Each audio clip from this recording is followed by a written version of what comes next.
नमस्कार साथियों, आप सभी का स्वागत है। आज इस क्लास में हम चर्चा करेंगे उत्तर प्रदेश जीआईसी लेक्चरर की जो वैकेंसी आई है उसके संबंध में महत्वपूर्ण प्रश्न कौन कौन से हैं। तो इसके लिए आज हम एक नई सीरीज शुरू करने जा रहे हैं, तो जिसमें सबसे पहले हम पुराने पेपर्स हैं उनको हल करेंगे और उसके बाद में अन्य इंपॉर्टेंट्स प्रश्न है वो देखेंगे। तो आज हम 2015 का पेपर हल करेंगे, तो केवल वो प्रश्न ही हल नहीं करेंगे, साथ में उनसे रिलेटेड कौन कौन से प्रश्न बनते हैं उन पे भी डिटेल से चर्चा करेंगे। तो इससे पहले हम क्लास शुरू करें, एक सूचना है कि हमारा ऑनलाइन प्लेटफॉर्म है जिसका नाम है सोशियोलॉजी क्लासेज इन हिंदी के नाम से है, और जिसे आप प्ले स्टोर से डाउनलोड है वो कर सकते हैं, या इन नंबरों पे व्हाट्सएप करके भी इसका लिंक है आप मंगवा सकते हैं। हमारे Telegram sociology with doctor Mainpal Saharan के नाम से है, उसको भी ज्वाइन कर लें ताकि इन्फॉर्मेशन है वो आप तक पहुंचती रहे। ये मोबाइल नंबर है। और अब हम शुरू करते हैं आज की हमारी क्लास। पहला प्रश्न है कि निम्नलिखित में से कौन एक संरचनावादी है। Number A Emile Durkheim, B Nadel, C Levi Strauss, D Habermas. अब मार्क्सवादी नहीं है, प्रत्यक्षवादी नहीं है, संरचनावादी है। तो संरचनावाद की जो शुरुआत है, हम संरचनावाद के जनक के तौर पे भी हम इनको जानते हैं। इनकी दो पुस्तकें हैं, एक पुस्तक है स्ट्रक्चरल एंथ्रोपोलॉजी, एक पुस्तक है एलिमेंट्री स्ट्रक्चर ऑफ किनशिप। इन दो पुस्तकों में ये संरचनावाद का अपना सिद्धांत वो प्रस्तुत करते हैं। तो आप समझ ही गए होंगे कि राइट आंसर क्या है। राइट आंसर है सी लेवी-स्ट्रॉस। लेवी-स्ट्रॉस ने एलिमेंट्री स्ट्रक्चर ऑफ किनशिप और साथ में स्ट्रक्चरल एंथ्रोपोलॉजी में इसका वर्णन किया, और इन्होंने इस पुस्तक में कहा कि महिलाओं का आदान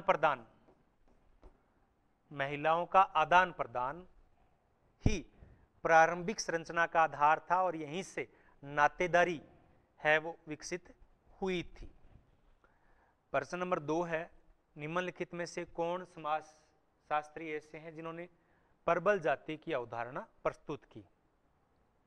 आंसर बहुत आसान है इनके क्वेश्चन। किसने की? एमएन श्रीनिवास ने। एमएन श्रीनिवास ने इनकी चर्चा है वो की है, प्रभु जाति की, प्रबल जाति की। अब इसके जो लक्षण बताए गए हैं प्रभु जाति के वो इंपॉर्टेंट है। पहले उन्होंने 4 विशेषताओं का जिक्र किया था। इन्होंने 4 विशेषताओं का जिक्र किया था जिनके आधार पर हम कह सकते हैं कि कोई भी जाति प्रबल जाति होती है। लेकिन बाद में 2 विशेषता इन्होंने और जोड़ दी। एक सरकारी नौकरी और एक नगरों के अंदर साइड बिजनेस। प्रबल जाति का कंसेप्ट इन्होंने गांव में दिया, लेकिन उन्होंने कहा कि गांव के अंदर ही कुछ लोग शिक्षित होकर प्रशासन में उनकी भागीदारी हो गई है, उस वजह से उनका प्रभुत्व बढ़ा है। और दूसरा लोग है वो गांव के लोग है शहर में अन्य साइड बिजनेस करने लगे हैं, तो उससे भी उनका प्रभुत्व बढ़ा है। तो बाद में इन्होंने कुल 6 विशेषताओं का वर्णन है वो किया जिनके आधार पर प्रबल जाति का दिया। आवाज गूंज रही है, तो एक बार आप रीस्टार्ट कर लीजिए क्लास को, सही हो जाएगी। प्रश्न नंबर 3 है, किसने अपने सामाजिक परिवर्तन के सिद्धांत में शेर और लोमड़ी, लोइन एंड फॉक्स,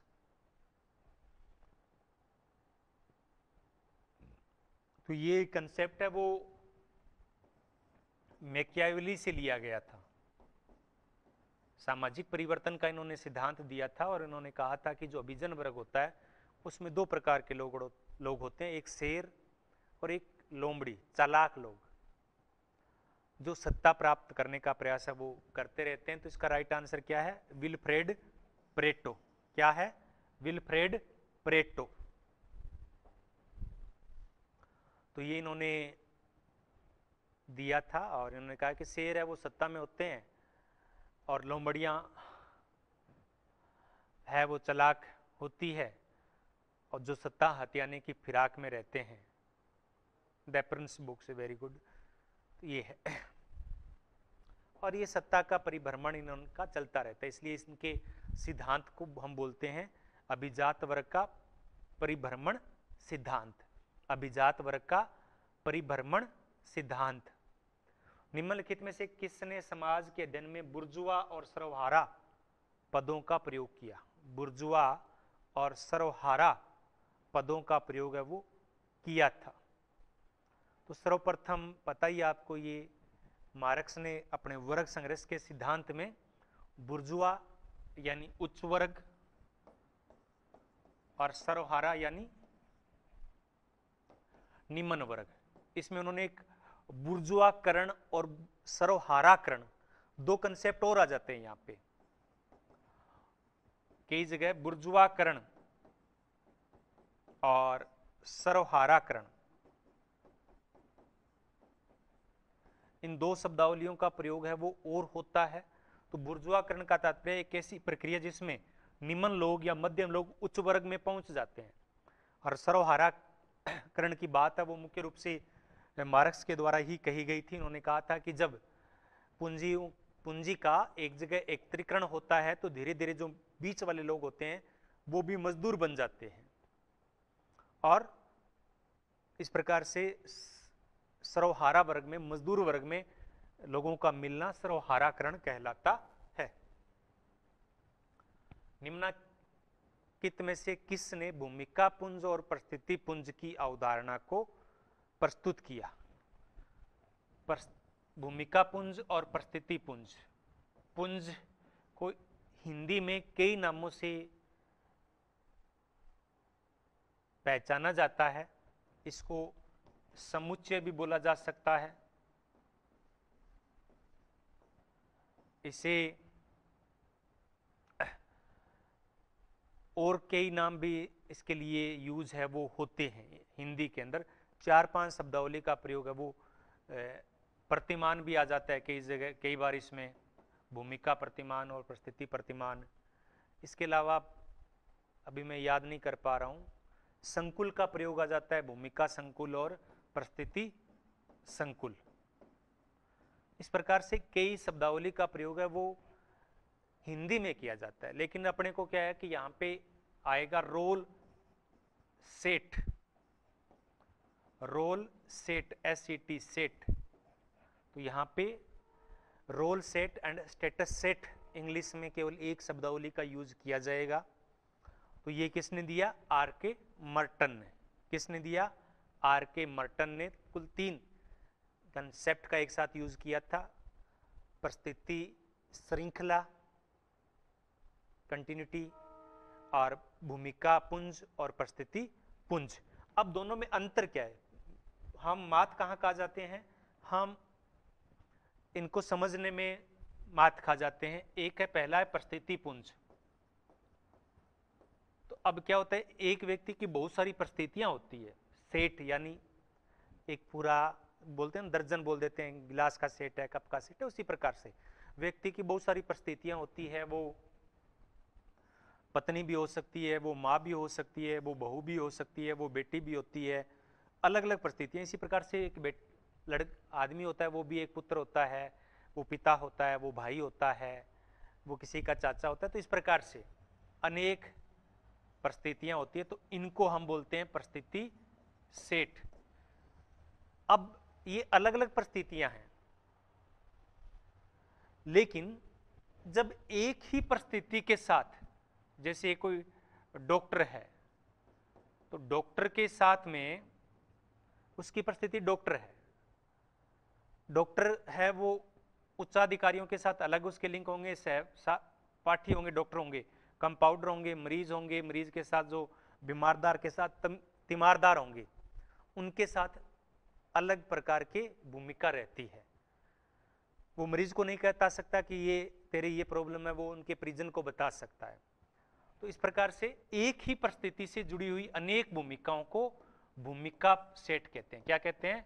भूमिका सेट या भूमिका पुंज कहते हैं। तो इसमें अलग अलग परिस्थितियां होगी और इसमें एक ही परिस्थिति से संबंधित अनेक भूमिकाएं होगी। आगे है, निम्नलिखित में से कौन से समाजशास्त्री ने दक्षिण भारत के कुर्ग लोगों में धर्म और समाज का अध्ययन किया? तो ये इनकी पुस्तक है, किनकी पुस्तक है ये? जिसमें 1952 में ये पुस्तक लिखी गई थी। 1948 के लगभग उन्होंने शोध कार्य वो अपना किया था, सॉरी 40-42 के लगभग 1952 में इनकी पुस्तक आई थी।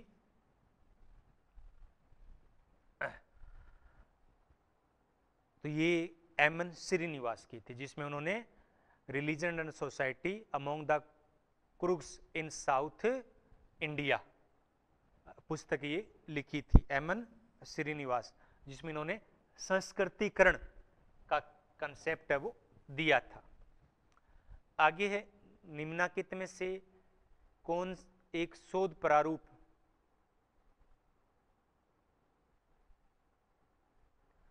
रिव्यू के लिए, आप रिन्यू के लिए क्या करेंगे इसके क्लास के लास्ट में मैं आपको बता दूंगा। कोर्स अगर आपका खत्म हो गया तो उसको दोबारा से कैसे छूट के साथ आप प्राप्त करेंगे। 7 नंबर है, कौन सा शोध प्रारूप रिसर्च डिजाइन है वो नहीं है? रिसर्च डिजाइन का प्रकार नहीं है इनमें से। यहां पे मात खा गए, रिसर्च अच्छे तरीके से नहीं पढ़ा है, रिसर्च अच्छे तरीके से नहीं पढ़ा है।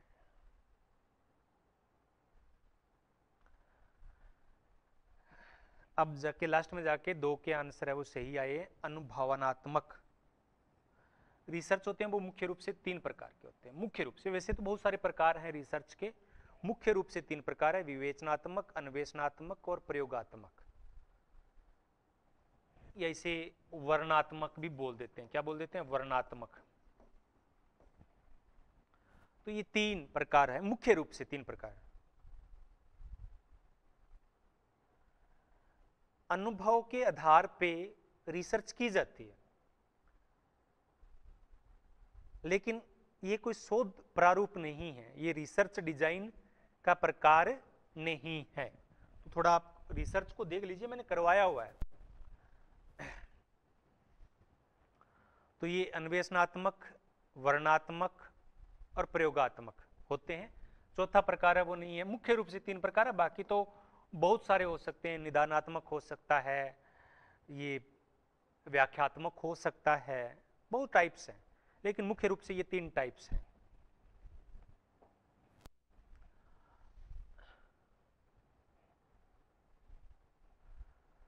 आप इसको बार बार प्रैक्टिस कीजिए, सही हो जाएगा।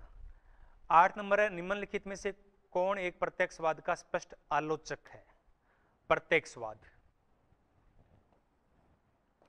तो प्रत्यक्षवाद में हम मुख्य रूप से इनके समर्थक मान सकते हैं इमाइल दुर्खिम को और स्पेंसर को।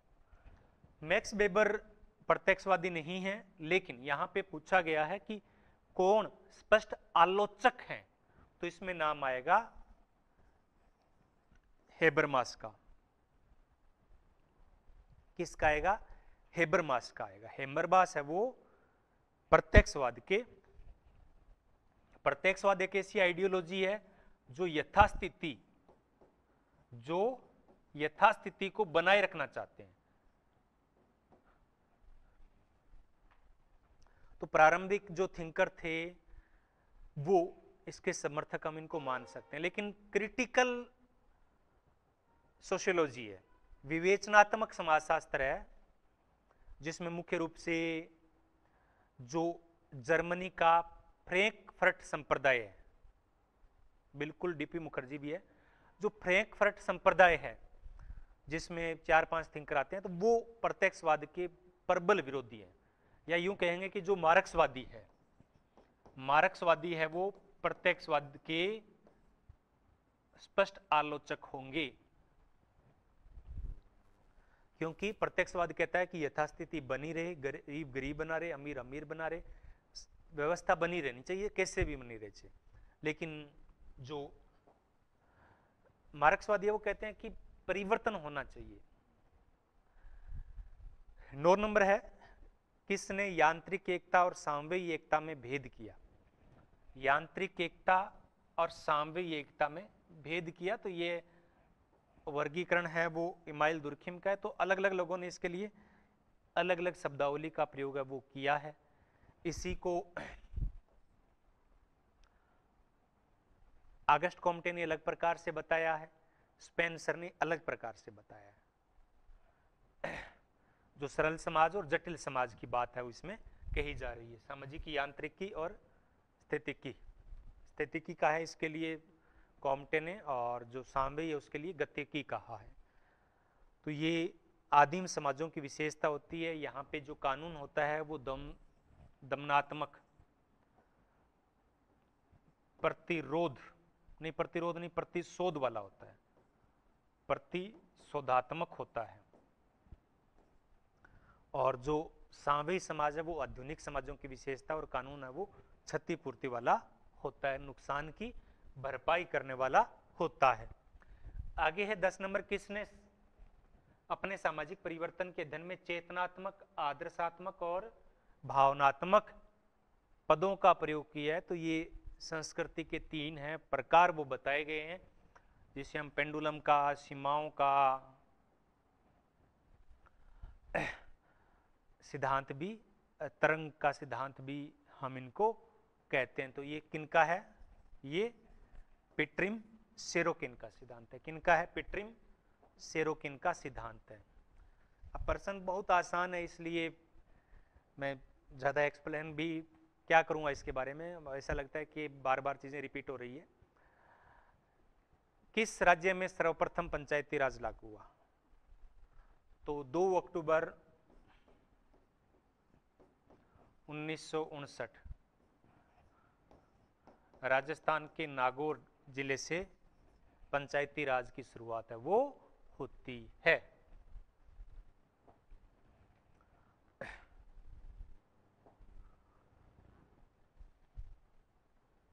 अब बताइए, मेरा एक क्वेश्चन आपसे कि पंचायती राज दिवस कब मनाया जाता है? पंचायती राज दिवस कब मनाया जाता है? पंचायती राज दिवस कब होता है?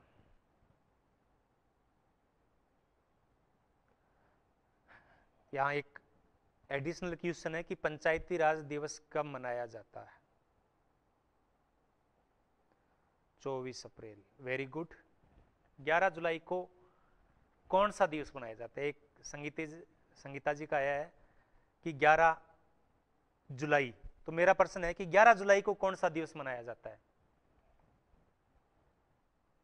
कोई बात नहीं, आपका सही हो गया है, 24 अप्रैल आपने लिख दिया है, बिल्कुल राइट।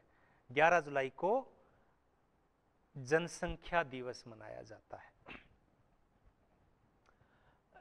12 नंबर है, निम्नलिखित में से किसने बहिष्कृत जाति पद का प्रयोग अपनी पुस्तक में अनुसूचित जाति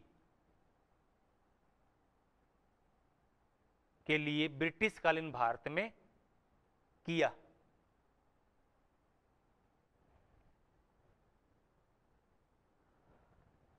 बहिष्कृत जातियां शब्दावली का प्रयोग है वो किया गया है J.H. हट्टन के द्वारा। किनके द्वारा? हट्टन ने है वो बहिष्कृत जाति शब्दावली का प्रयोग है वो ब्रिटिश काल भारत में किया था। ये एक हट्टन और एक रिजले, ये हट्टन 1901 में थे और रिजले 1911 की जो जनगणना हुई थी तो उनके ये अधिकारी थे। आगे, निम्नलिखित में से किसने अंतः विवाह की विवेचना जाति की एक महत्वपूर्ण विशेषता के रूप में की है? अंतः विवाह की विवेचना जाति की एक महत्वपूर्ण विशेषता के रूप में की है? A. G.S. Ghurye, B. M.N. Srinivas, C.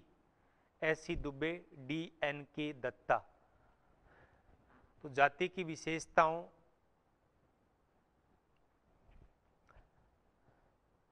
की जो बात है उसमें 6 विशेषताओं की बात है वो की गई है। कितनी विशेषताएं बताई थी? 6 विशेषताएं बताई थी, उसमें एक ये भी होता है, एक विशेषता ये भी रहती है। इसके अलावा समाज का खंडात्मक विभाजन, इनमें संस्तरण पाया जाता है, अंतर विवाह होता है, सहवास और भोजन संबंधी प्रतिबंध है वो भी इसके अंदर रहता है, कुछ जातियों पे विशेषाधिकार और नियोग्यताएं थोपी जाती है। इस प्रकार से कुल 6 विशेषताओं का जिक्र है वो इनके द्वारा किया गया है। किनके द्वारा किया गया है? जीएस घुरिये के द्वारा किया गया है।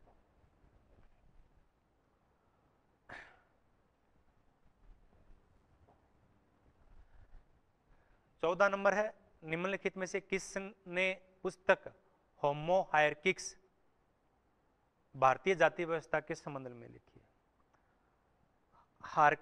हेरार्किक्स, हेरार्की, जाति को कहा शुद्ध संस्तरण की व्यवस्था, शुद्ध संस्तरणात्मक व्यवस्था किसने कही? लियू डियूमा ने 1967 में ये इनकी बुक आई थी, इसमें इन्होंने ये कहा है। आगे है 15 नंबर, निम्नलिखित में से समाजशास्त्र के मध्य क्षेत्रीय सिद्धांत के प्रणेता कौन है? मध्य सिद्धांत, मध्य क्षेत्रीय, इसको बोलते हैं मिडल रेंज थियरी। इंग्लिश में क्या लिखते हैं इसको? Middle range theory.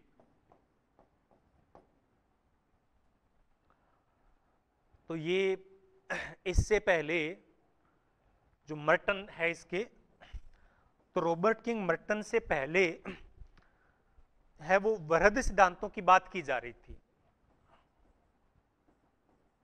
वृहद सिद्धांतों की बात है वो मुख्य रूप से पार्सन्स के जरिए की जा रही थी, इसकी आलोचना की। और उन्होंने कहा कि अभी समाजशास्त्र इतना बड़ा क्षेत्र नहीं बना है या समाजशास्त्र इतना परिपक्व नहीं हुआ है कि वो बहुत बड़े सिद्धांतों का निर्माण कर सके, तो हमें मिडिल रेंज थियरी, मध्यवर्ती सिद्धांत है वो डेवलप करने चाहिए।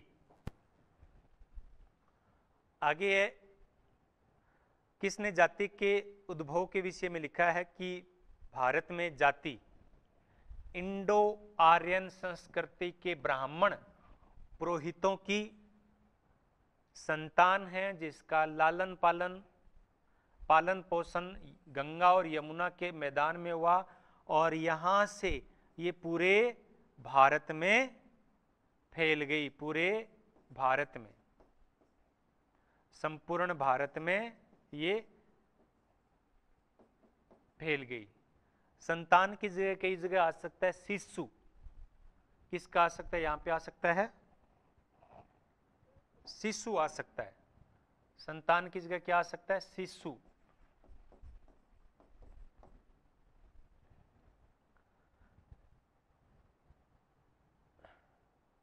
B GS Ghurye, right answer GS Ghurye इसका राइट आंसर है। हट्टन ने नहीं कहा, हट्टन ने तो बहिष्कृत जातियों के रूप में ही इसको वर्णित किया है।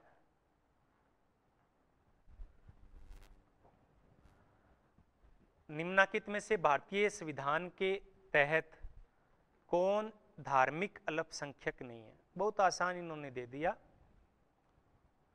धार्मिक अल्पसंख्यक नहीं है। भारत में कुल 6 समुदायों को अल्पसंख्यक का दर्जा दिया गया है। सबसे जो लास्ट है वो जैन है। तो संथाल है वो एक जनजाति है। संथाल क्या एक जनजाति है, ना कि एक अल्पसंख्यक समुदाय। भारत का सबसे बड़ा अल्पसंख्यक समुदाय है वो मुसलमान है। इसके बाद में ईसाई, सिख, फिर जैन, बौद्ध, इनका नाम है वो आता है। पारसी सबसे छोटा हो जाएगा। 18 नंबर, निम्नलिखित में से कौन बहिर्विवाह का उदाहरण नहीं है?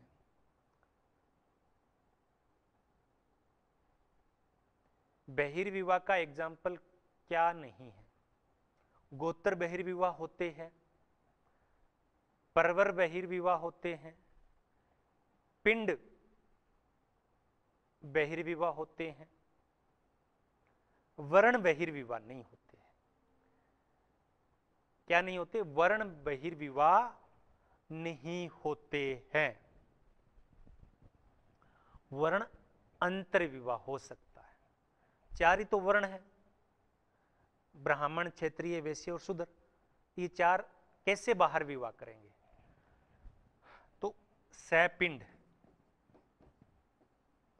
इसको तो कानून के द्वारा भी मान्यता प्राप्त है कि कोई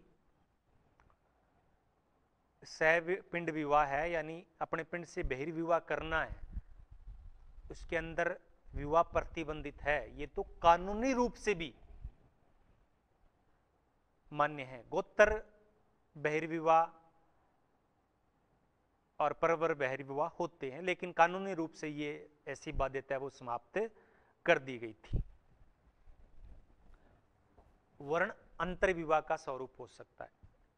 प्रश्न नंबर 19 है, किसने चेतन और अचेतन, चेत और अचेत, चेतन, अचेतन और सचेत के रूप में सामाजिक नियंत्रण को प्रतिपादित किया? तो किसने किया? सीएच कुल्ले ने। किसने किया? सीएच कुल्ले, और कुल्ले के साथ में बर्नार्ड, एक थिंकर और है, दोनों ने मिलकर ये वर्गीकरण है वो दिया है। आगे है, निम्नलिखित में से किसने तार्किकता की चार प्रकार की विशेषताएं व्यक्त की है? रेशनलिटी के 4 टाइप्स है, वो किन के द्वारा बताए गए हैं? बहुत आसान है, 20वें का बी बिल्कुल मैक्स वेबर। लेकिन याद रखना ये चार जो टाइप्स कौन कौन सी है ये इंपॉर्टेंट है। कौन कौन सी है चार प्रकार की तर्कशीलता, ये बहुत ज्यादा महत्वपूर्ण है। अभी आरपीएससी असिस्टेंट प्रोफेसर में ये पूछा गया था। तो वैसे तो मैक्स वेबर ने मुख्य रूप से तार्किकता, जब इन्होंने सामाजिक क्रिया का सिद्धांत दिया तो इन्होंने 2 प्रकार की तार्किकता की बात की थी। जो इनका सोशल एक्शन थियरी थी उसमें 2 प्रकार की तार्किकता की बात की, लेकिन जब ये तार्किकता को संपूर्ण में देखते हैं तो 4 प्रकार की तार्किकता ये बताते हैं। एक अधिक व्यवहारिक, प्रैक्टिकल, सैद्धांतिक, थ्योरेटिकल, मूल्य आधारित और औपचारिक, फॉर्मल रेशनलिटी। ये 4 प्रकार की तार्किकताओं की बात है वो मैक्स वेबर के द्वारा की गई है। प्रकार्यवाद के अध्ययन में किसने प्रकट और अप्रकट, इसको अलग से भी आ सकता है, प्रच्छन्न और अप्रच्छन्न, छिपी हुई, छिपे हुए प्रकार्य और स्पष्ट प्रकार्य है। तो इस प्रकार से है, तो ये भी किनका है? आर के मर्टन ने। ये भी किसने बताए? आर के मर्टन ने बताए हैं। तो प्रकट प्रकार्य वे होते हैं जो अपेक्षित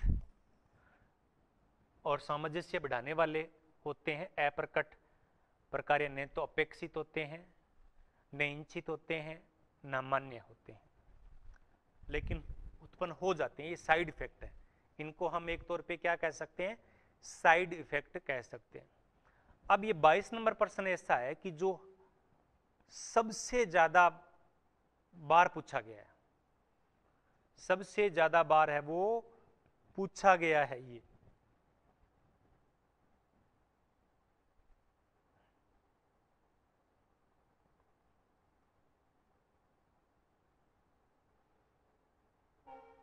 बताइए 22वें का सी, 22वें का सी। सारे आंसर सबसे ज्यादा बार ये पूछा गया है। आप में से बहुत सारे सी आंसर दे रहे हैं, तो अभी आपने बहुत ज्यादा पढ़ने की जरूरत है। इसका आंसर सी नहीं है, सॉरी, सी और बी आपका दोनों का ही सही है। ये आगे पीछे हो गए हैं, ये आगे पीछे हो गए। अगर सही क्रम में करें तो टोनीज 20 सही है और वैसे सी सही है। ये क्रम है वो चेंज हो गया था, तो क्या है? बिल्कुल राइट, टोनीज इसमें राइट है। अब इसमें क्या होता है, गेमिन सॉफ्ट और गेसेल सॉफ्ट दोनों को आपको अच्छे तरीके से याद रखना है। जो गेमाइन सॉफ्ट है वो यहां पे एक ही फर्क है बस एम का, और यहां पे एस है बस, और कोई ज्यादा अंतर आपको मिलेगा नहीं इसके अंदर। तो ये समुदाय का होता है। इसका अर्थ क्या होता है, समुदाय, प्राथमिक समूह है। और गांव, जहां पे जिन समुदायों में घनिष्ठता होती है उनके लिए गेमाइनसॉफ्ट, ये जर्मन लैंग्वेज है। और गेसेलसॉफ्ट का अर्थ है वो समाज, द्वितीयक समूह है, नगरीय समुदाय, जहां पे सामाजिक संबंधों में घनिष्ठता का अभाव होता है, उनके लिए प्रयोग है वो किया गया है। तो जहां साझा संस्कृति और जीवन शैली, पारस्परिक बंधन बंधे होते हैं वो गेमिनसॉफ्ट, और जहां समिति, अब इसके लिए समिति का भी संघों पर आधारित होते हैं, ये भिन्नताओं पर आधारित बंधे हुए होते हैं, इनमें भिन्नताएं बहुत ज्यादा होती है। तो इसे समुदाय और समिति, समुदाय या समाज, इस रूप में भी है वो हम प्रकट कर सकते हैं। आगे है वर्स्टेहन, व्याख्यात्मक बोध, व्याख्यात्मक बोध, विवेचनात्मक सूझ। इसके लिए व्याख्यात्मक बोध शब्दावली का भी प्रयोग किया जाता है। इसके लिए समझ शब्दावली का प्रयोग किया जाता है। ये मूल रूप से जर्मन है। तो ये किन के द्वारा किया गया है, मैक्स वेबर के द्वारा। आगे है, किस समाजशास्त्री ने अपनी पुस्तक में मानव समाज और पशु समाज में स्पष्ट भेद किया है। ह्यूमन सोसाइटी और एनिमल सोसाइटी में स्पष्ट रूप से भेद है वो इनके द्वारा किया गया है। कौन सी में किया गया है, सी किंग्सले डेविस। ये इनकी पुस्तक भी है 1940 में। 1940 में किंग्सले डेविस की पुस्तक आई थी जिसका नाम ही ह्यूमन सोसाइटी था।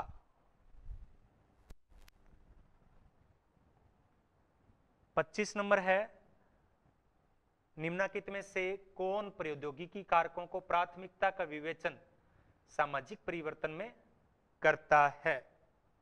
प्रौद्योगिकी कारकों को सामाजिक परिवर्तन के रूप में विवेचना है वो किन के द्वारा की गई है। 25वें का बताइए, तकनीकी कारकों को।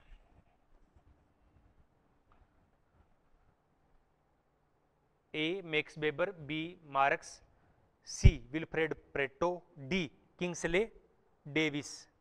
तो पता ही है अपने को, प्रौद्योगिकी या आर्थिक निर्धारणवादी है वो मुख्य रूप से मार्क्स हैं। अगर यहाँ पे बेबलिन आता तो वो ज्यादा उपयुक्त हो जाता। मैकेवर और पेज भी कहीं ना कहीं इस चीज से एग्री करते हैं। आगे हिंदू विवाह अधिनियम कब पारित हुआ। हिंदू विवाह अधिनियम कब पारित हुआ, तो हिंदू विवाह अधिनियम 1955 में पारित हुआ। 1955 में हुआ था, और ये हिंदुओं के अलावा जैन, बौद्ध और सिख धर्म पर भी अप्लाई होता है। शायद 2010 में एक आनंद कारक सिखों के लिए अलग से कुछ कानून बनाया गया था, क्योंकि उनको वीजा लेने में प्रॉब्लम होती थी। वो रिलीजन तो सिख लिखते थे, लेकिन जब मैरिज सर्टिफिकेट था वो फिर यही बनता था हिंदू मैरिज एक्ट के तहत। किसने ट्रोबियांड आइलैंड्स का प्रकार्यवादी पद्धति से अध्ययन किया। ट्रोबियंड। 27वें का बताइए, बी मेलोवंस्की। किसने किया, मेलोवंस्की ने। रेडक्लिफ ब्राउन ने अंडमान आइलैंड्स। आगे है, किसने प्रारूप चेतना, कॉन्शियसनेस ऑफ काइंड की अवधारणा व्यक्त की। L.F. Ward, F.H. Giddings, Tonnies, R.M. मैकइवर।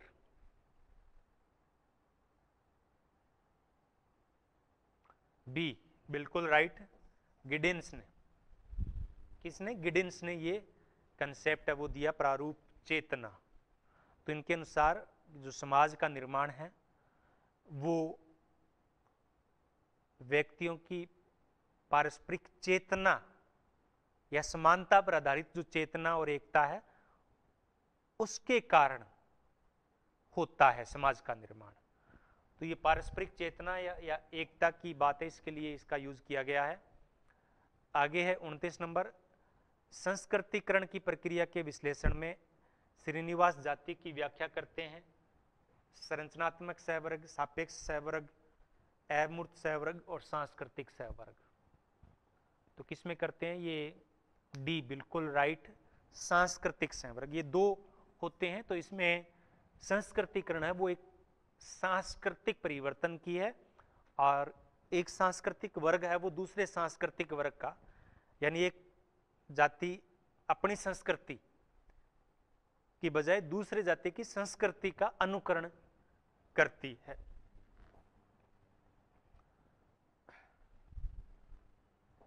आगे है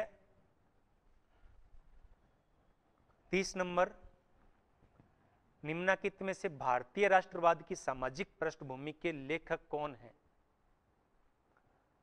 social background of Indian nationalism पुस्तक के लेखक कौन है?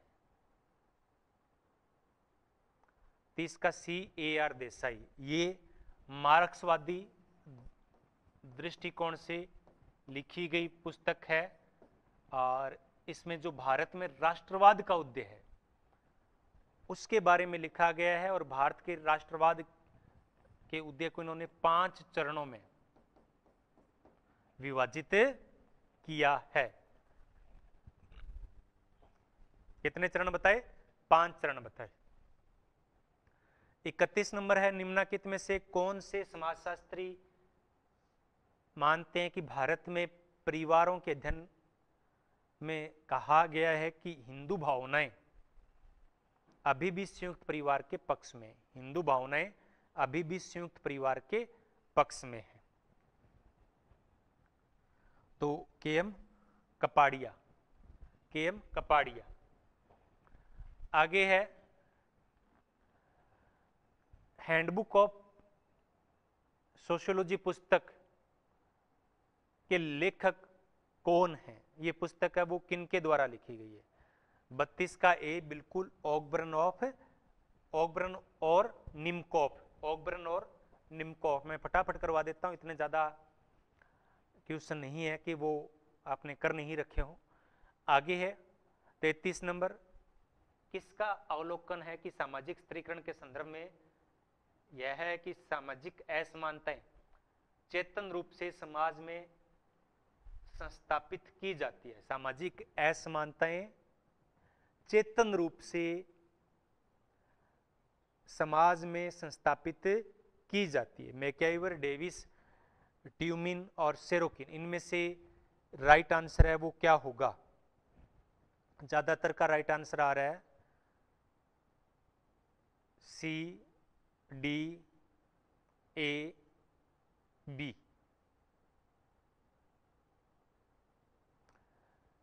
सामाजिक असमानताएं चेतन रूप से समाज में संस्थापित की जाती है। सामाजिक स्त्रीकरण के संबंध में ये कथन है वो किंग्सले डेविस का है। किनका है? किंग्सले डेविस का है। ट्यूमिन ने, ये दोनों को आप छोड़ दीजिए, किंग्सले डेविस और ट्यूमिन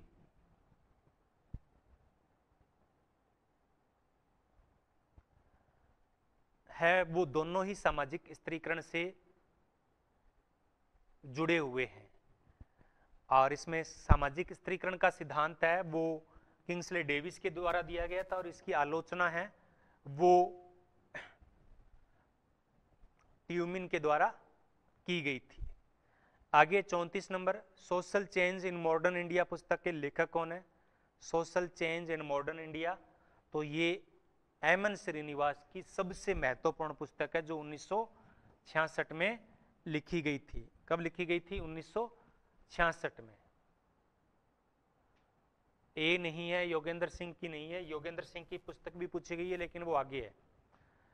ह्यूमन सोसाइटी पुस्तक किसके द्वारा लिखी गई है? तो इसकी चर्चा हम कर ही चुके हैं कि किंग्सले डेविस के द्वारा ये लिखी गई है। Modernisation of Indian tradition 36 number है। इस देखिए ध्यान से इसको, मॉडर्नाइजेशन ऑफ इंडियन ट्रेडिशन पुस्तक के लेखक कौन है? ये पुस्तक है वो योगेंद्र सिंह की है। ये पुस्तक इनकी है, योगेंद्र सिंह की है, कि भारतीय परंपराओं का आधुनिकीकरण, भारतीय परंपराओं का आधुनिकीकरण। 37 नंबर, निम्नलिखित में से किसने विश्व व्यवस्था का विचार समाजशास्त्र में व्यक्त किया? विश्व व्यवस्था सिद्धांत, वर्ल्ड सिस्टम थियरी किनकी है? वालरस्टीन की है। केस ये ज्यादातर लिखाता है वालरस्टीन। वालरस्टीन वर्ल्ड सिस्टम थियरी है वो इमैनुअल वालरस्टीन के द्वारा दी गई है। तो इसमें उन्होंने है वो पूरे देशों को एक दूसरे पे निर्भरता के संदर्भ में बताया है कि जब भी कोई संकट आता है तो सब पूरे विश्व पर उसका प्रभाव है वो पड़ता है। भारतीय समाजशास्त्रीय परिषद के संस्थापक कौन है? भारतीय समाजशास्त्रीय परिषद के संस्थापक कौन है? जीएस घुरिये। 1951 के अंदर, 1952 के अंदर सोशियोलॉजिकल बुलेटिन की स्थापना है वो इनके द्वारा की गई है। निम्नलिखित में से किसने हिंदू विवाह के आधारभूत उद्देश्यों में धर्म, प्रजा और रति की विवेचना की? धर्म, प्रजा और रति यानी काम। तो इसमें दो नाम प्रमुख से आते हैं, एक के.एम. कपाड़िया है और एक नाम आता है वो पी.एन. प्रभु का है। तो अगर ऑप्शन में के.एम. कपाड़िया है तो हम कापड़िया करेंगे, कापड़िया पता नहीं कपाड़िया ऐसा नाम इनका। और अगर ये नहीं होंगे तो फिर पी.एन. प्रभु भी सही होगा। अगर कापड़िया ऑप्शन में नहीं है तो पी.एन. प्रभु भी इसका सही आंसर होगा। आगे है 41 number, modernisation protestant and change पुस्तक के लेखक है वो इनमें से कौन है? तो इस पुस्तक के लेखक कौन है? S eigen stood. क्या है? S eigen stood. आगे है 42 नंबर, निम्न में से किसने समाजीकरण के संदर्भ में लुकिंग ग्लास सेल्फ की अवधारणा का प्रयोग है वो किया है? तो सबको पता ही है कि C.H. कुले। C.H. कुले। 43 नंबर है, उत्तर आधुनिकता के समर्थक हैं। उत्तर आधुनिकता के समर्थक हैं वो कौन है? Giddens, Baudrillard, Habermas, Alexander. B Baudrillard. कौन है? बोड्रिलार्ड। बी इसका राइट आंसर हो जाएगा। आधुनिकता किस है। और आगे 44 नंबर, सामाजिक परिवर्तन से आशय उस बदलाव से जो समाज के ढांचे और प्रकारों में घटित होता है। तो 44वें का राइट क्या हो जाएगा? 44 का राइट भी बी हो जाएगा, किंग्सले डेविस। किंग्सले डेविस की ये डेफिनेशन। तो ये डेफिनेशन आपको थोड़ा सा देखना पड़ेगा कि कौन है। 45 नंबर है, भारतीय समाजशास्त्रीय परिषद इंडियन सोशियोलॉजिकल सोसाइटी के अध्यक्ष 2016 में कौन है? ए योगेंद्र सिंह, बी सुजाता पटेल, सी आनंद कुमार और डी टी.के. उम्मन। तो क्या हो जाएगा? आनंद कुमार। 2016 में ये आया था, तत्कालीन होगा, 16 में एग्जाम हुआ था तो वो था। अभी मैं बता दूं आपको, समाजशास्त्रीय परिषद के अध्यक्ष मैंने अभी बताया भी था एक क्लास में, अब फिर मैं भूल रहा हूं। हाँ बिल्कुल, मैं वही याद करने की कोशिश कर रहा था अभी, शायद पीछे मैत्रेयी चौधरी का नाम था, पिछले साल मैंने करवाया था, मैत्रेयी चौधरी। अभी हो सकता है वही है, बाकी मैं नेक्स्ट क्लास में कल बताऊंगा। आप जरूर पूछना, जरूर, कई बार याद नहीं रहता है तो आप ये आ सकता है। 46 नंबर है, दहेज निरोधक अधिनियम कब पारित हुआ? मैत्रेयी चौधरी है, पिछले साल मैंने देखा था, अभी लेटेस्ट मैंने देखा नहीं है, शायद वही है। तो 1961 में दहेज वाला कानून हुआ था। किसने किशनगढ़ी का अध्ययन किया? किसने किशनगढ़ी गांव का अध्ययन है वो किया था? हाँ थोड़ा सा इजी था इसलिए मैं जल्दी करवा रहा हूं। तो किशनगढ़ी गांव का अध्ययन है जिसके आधार पर उन्होंने वृद्ध सार्वभौमिकरण और संकीर्णकरण का सिद्धांत है वो दिया था। तो कौन है? मैकिम मेरियट, मैकिम मेरियट ने। आगे है, किसने कास्ट ओल्ड एंड न्यू पुस्तक है वो लिखी? कास्ट ओल्ड एंड न्यू पुस्तक के लेखक कौन है? M N Srinivas, A R Desai, Andre Beteille, T K Oommen. तो कौन है 48वें का? C, Andre Beteille. कौन है? आंद्रे बेतई। 49 नंबर है, पारंपरिक जजमानी व्यवस्था में भुगतान का प्रारूप सेवा अर्पित करने वाले व्यक्तियों को दिया जाता था। तो 49 का सी बिल्कुल राइट, नगद और वस्तुएं।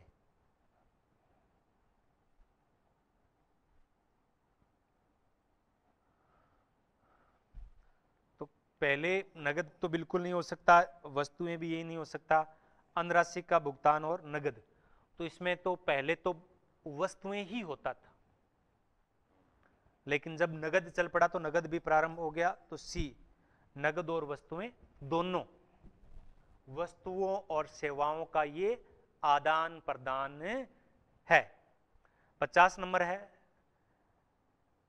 कौन सा एक द्वितीयक समूह है? तो आप सभी को पता है, सी एच कुले ने ये 3 थे वो प्राथमिक समूह के प्रकार बताए थे, और ये एक चौथा है तकनीकी विशेषज्ञों का समूह। ये द्वितीयक समूह का एग्जाम्पल है वो माना जाएगा। 51 नंबर है, समाजशास्त्रियों में से किसने व्याधिकीय सामाजिक तथ्यों की बात कही? तो सामाजिक तथ्यों के 2 प्रकार बताए, एक सामान्य और एक व्याधिकीय। तो किसने बताए? इमाइल दुर्खिम ने। किसने आत्महत्या का व्यापक अध्ययन किया? ये बहुत इजी आ जाते हैं, इनमें मैं कोई ज्यादा टाइम नहीं ले सकता। तो आत्महत्या के मुख्य रूप से 3 और एक अतिरिक्त एक की चर्चा है वो बाद में की थी। तो कुल 4 प्रकार के आत्महत्याओं का जिक्र है वो किनके द्वारा किया गया था? इमाइल दुर्खिम के द्वारा। अहमवादी, प्रार्थवादी, विसंगत, और बाद में ये चौथी आत्महत्या का वर्णन इन्होंने और किया था, भाग्यवादी आत्महत्या। 53 निम्न में से किसने सामाजिक गतिशीलता का अध्ययन किया? तो सामाजिक गतिशीलता का मुख्य रूप से, सोशल मोबिलिटी का मुख्य रूप से अध्ययन है वो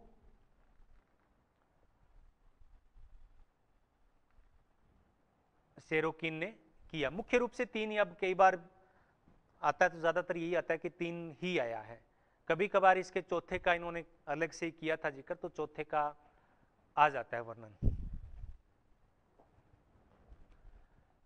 जैसे दहेज से प्रताड़ित होकर अगर कोई सुसाइड करता है तो उसको इन्होंने इस श्रेणी में रखा था। तो ये अब लास्ट आंसर आ रहे हैं इनके, तो मैं अलग नहीं किए इनके। CH कुल्ले है,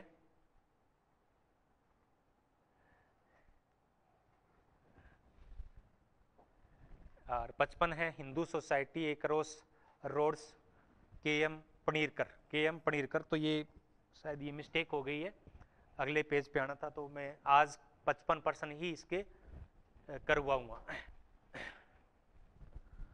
चलो ठीक है, आज की क्लास यहीं समाप्त करते हैं, धन्यवाद।